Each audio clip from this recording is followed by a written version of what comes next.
All right, hey everybody, it is our first ever one. Sons of Thunder podcast. Yes. How about that? All right, listen, if you don't understand that, my name is James, My name is John. and James and John in the Bible were known as the Sons of Thunder. So that's who we are, the Sons of Thunder podcast.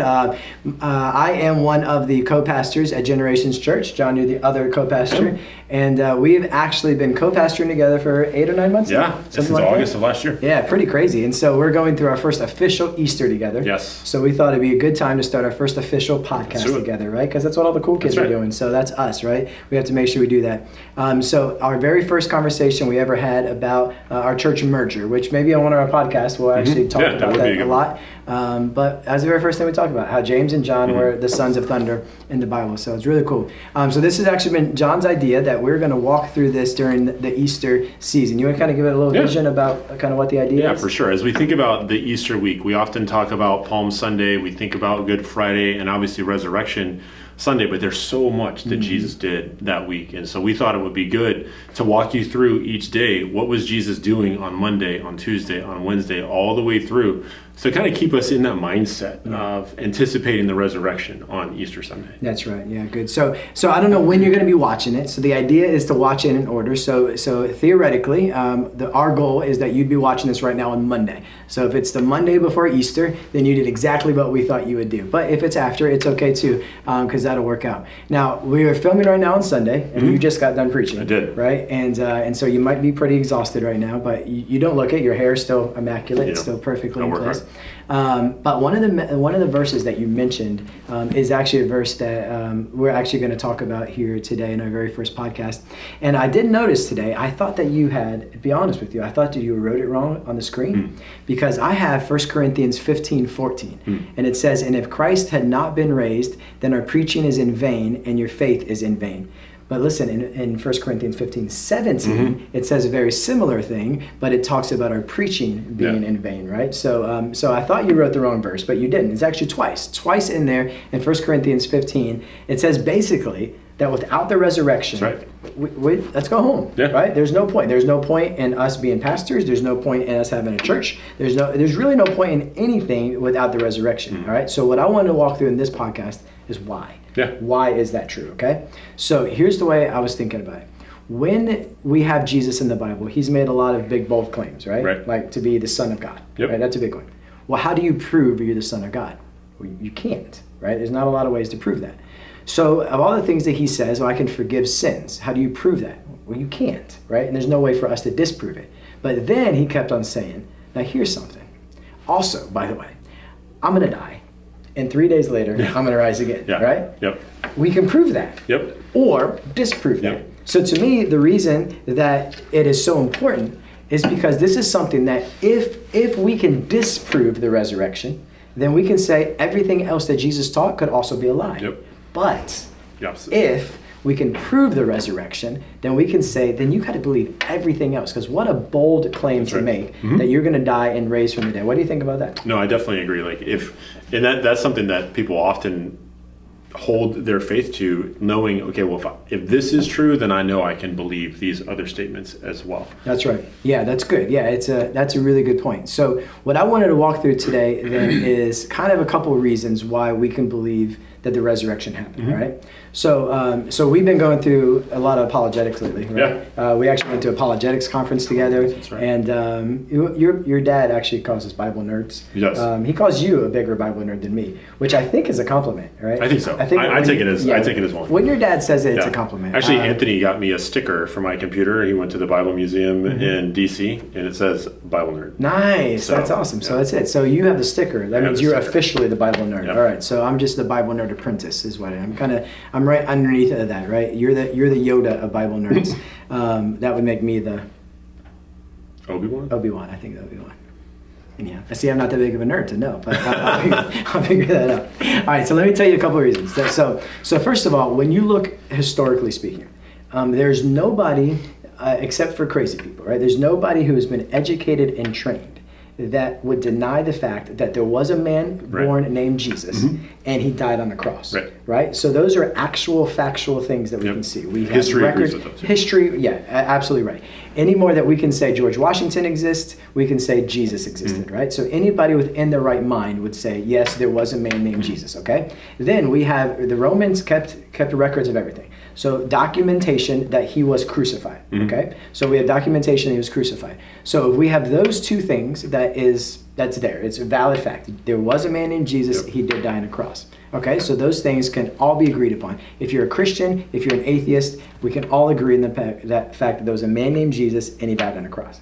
What happens next, though, is the important part, right? So what we can say is, well, we believe that he rose from the dead for quite a few reasons. First of all, eyewitness accounts. Right, a lot of people then saw him after he rose from the dead. Right, so we talk about that, like I like to call it the 40-day stairway to heaven tour. Right, so before he ascended to heaven, he showed himself to like 500 different people. Right, so if you were to go to court and say, "Hey, I had a speeding ticket and 500 people saw me," bro, you sped. Right, there was 500 witnesses that was there. So we have 500 witnesses that says that he was there. Okay, so that's a good one, right? And then also the fact that the women were the ones that found him at the empty tomb. Okay, so when we have these accounts, if somebody was just making it up, if they're just faking it, well, one of the things you wouldn't fake is that women were the ones that found it, right? Because back then women couldn't actually testify within a court, right? And then you have the Romans that said, no, he's not here. Right? Well, why would they attest to that? Right? Okay. Would have, like, the guards in particular, they probably could have cost them their life, right? That's exactly right. Like, because they had they were guarding the tomb, and then all of a sudden he's not there. They failed in everything. That's exactly right. Okay. So all this stuff starts piling up, and that's okay. But there's one thing to me.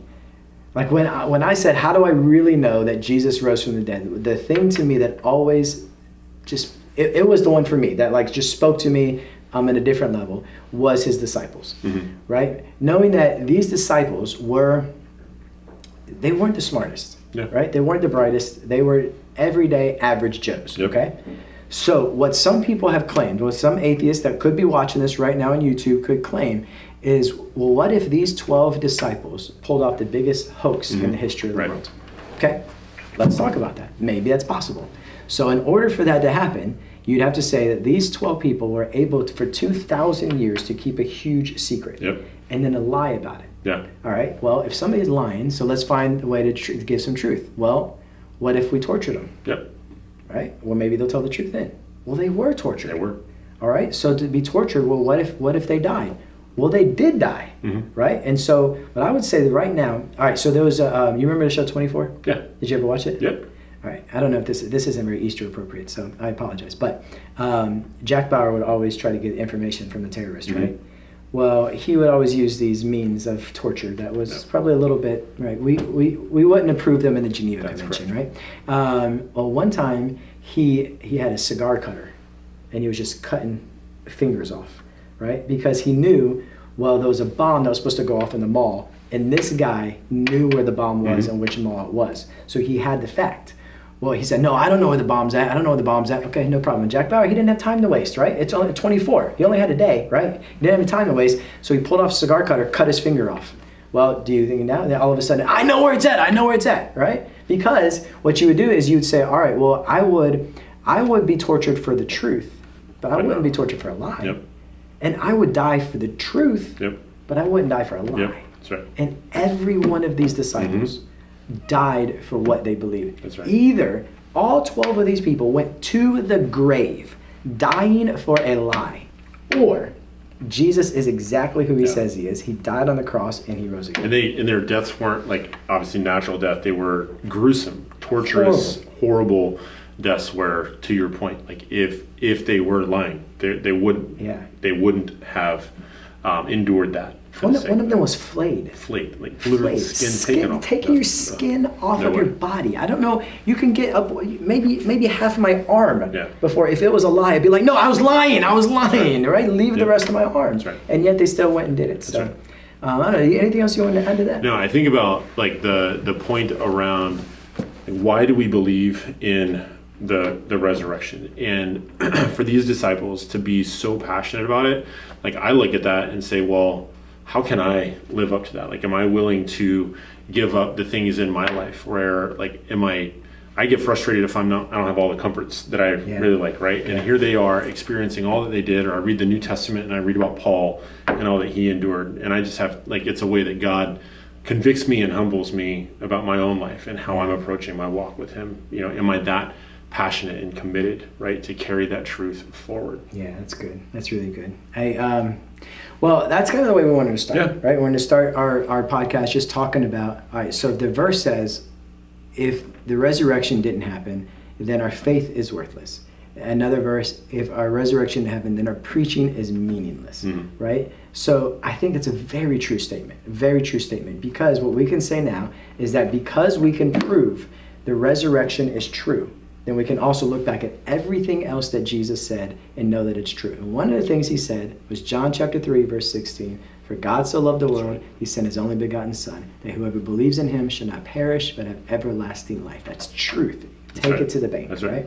So that's our very first podcast. I think you had a kind of a statement you wanted to end with, right? Did you have something? Yeah, so I think as we want to, like, Sons of Thunder, right? So we want you to go out into the world. We want you to keep the faith. We want you to be bold and bring the thunder with you every day.